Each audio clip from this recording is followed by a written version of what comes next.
Rain drums against the windows of St. Marlow Regional Hospital, a low, persistent rhythm that echoes through the empty corridors, like a heartbeat refusing to fade. It's 2:17 a.m. The night shift moves like ghosts through the fluorescent-lit maze, nurses with tired eyes and steady hands, orderlies pushing empty gurneys that rattle like bones. The air smells of antiseptic, stale coffee, and something faintly metallic. Blood, maybe, or fear. In Trauma Bay 3, Dr. Elena Vasquez stands over a man who shouldn't be alive. Mid-40s, drenched in rain and blood, brought in after a single car crash. No ID, no wallet, just a wedding ring and a deep gash across his temple. His vitals are crashing. His blood pressure is 70/40. His oxygen is dropping. Elena's voice cuts through the tension, calm and precise, calling for blood, for a central line, for someone to page neuro. It's the kind of calm that only comes from years of holding death at bay with nothing but skill and stubbornness. Across the hall, Nurse Marcus Boone watches through the glass. He's been at St. Marlow for 12 years, long enough to know when a patient is a ghost before they've even flatlined. But there's something about this one. Something in the way his fingers twitched when they cut away his soaked jacket, as if he was trying to reach for something that wasn't there. Marcus checks the man's pockets again, methodically. Nothing. Just lint, a crumpled receipt, and a key. Small, silver, unmarked. He slips it into his own pocket, a silent promise to remember this forgotten man. The hospital hums with its own life. Monitors beep in protest. A code blue is called somewhere down the hall, the sound swallowed by the walls. But here in Bay 3, time tightens like a noose. Elena manages to stabilize him. Barely. She intubates, transfuses, and orders a CT scan. As they wheel him toward radiology, she glances at his chart. John Doe. A name that erases a person twice. The scan reveals what her gut already knew. A slow bleed pressing against his brain. Surgery is the only chance. But for that, you need consent. And there's no next of kin, no phone, no name. Meanwhile, back at the nurse's station, Marcus stares at the key in his palm. It's cold. Too cold for October. He knows somehow that this small piece of metal holds more than just the ability to open a lock. It holds a story. In room 412, an elderly woman named Margaret Whitaker lies awake, listening. She's been here for 8 days with pneumonia, but she refuses to sleep past 3 a.m., not since her husband died at 3:14 a.m. 10 years ago. She knows the language of this place, the hurried footsteps, the low murmur of crisis. When she hears Trauma Bay 3 repeated over the intercom, she sits up clutching a rosary. Something about that room feels familiar, like déjà vu with teeth. Elena scrubs in for surgery. The OR is quiet, save for the ventilator's steady sigh. As she works, she discovers something unexpected, a small, dark lesion near the bleed site. Not from the trauma. She sends a sample to pathology. 20 minutes later, the call comes back. Glioblastoma, aggressive, terminal.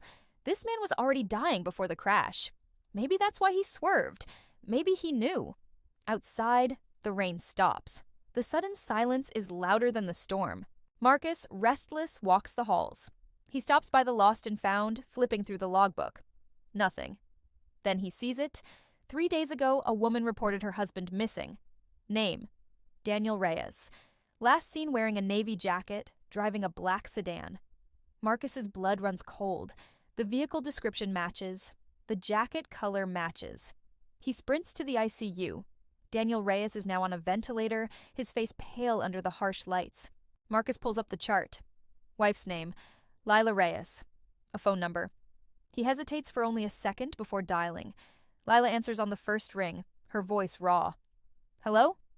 Mrs. Reyes, this is Nurse Boone from St. Marlow. Your husband... He's here. A sob cracks through the line. Is he... He's alive, but critical. We need you to come. I can't, she whispers. I don't have a car. Marcus doesn't ask why. He simply says, I'll come get you.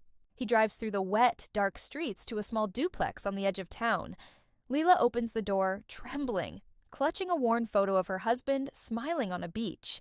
In the car, she says nothing, just stares out the window as silent tears track down her face. Back at the hospital, Dr. Vasquez meets them. She explains the tumor, the surgery, the grim odds. Leela just nods, numb. Then she asks to see him alone. Inside the room, she takes Daniel's hand, kisses his forehead, and whispers something too soft for the monitors to catch. Then, she reaches into her purse and pulls out a small velvet pouch. Inside is another key, identical to the one Marcus found. She places it on Daniel's chest right over his heart.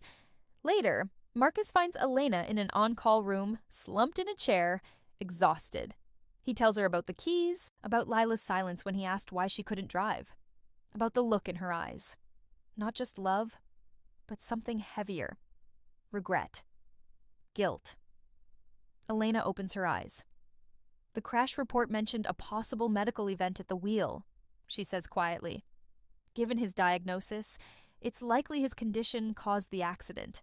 She pulls up Daniel's medical history under an emergency override. There it is, a diagnosis of early-onset Alzheimer's 6 months ago. Rapid cognitive decline, police wellness checks, a restraining order filed out of fear, then withdrawn the next day with a note to the court. He is still my husband. He's still in there. Lila had been left alone to watch the man she loved vanish behind his own eyes. The glioblastoma had just accelerated the inevitable, turning a slow fade into a freefall. The night of the crash, she had been trying to keep him safe, but the disease had already taken the wheel. At 6:18 a.m., Daniel's heart stops, not with alarms, but quietly, as if he'd simply run out of reasons to beat. Lila is holding his hand. She doesn't cry. She just closes his eyes and whispers, "I'm sorry." Marcus watches from the doorway with Elena beside him. They both know that some apologies are meant for the living, not the dead. Down the hall, Margaret Whittaker hears the faint flatline tone. She turns off her light, and for the first time in 10 years, she lets herself sleep past 3 a.m. Morning light seeps through the blinds. The hospital stirs awake.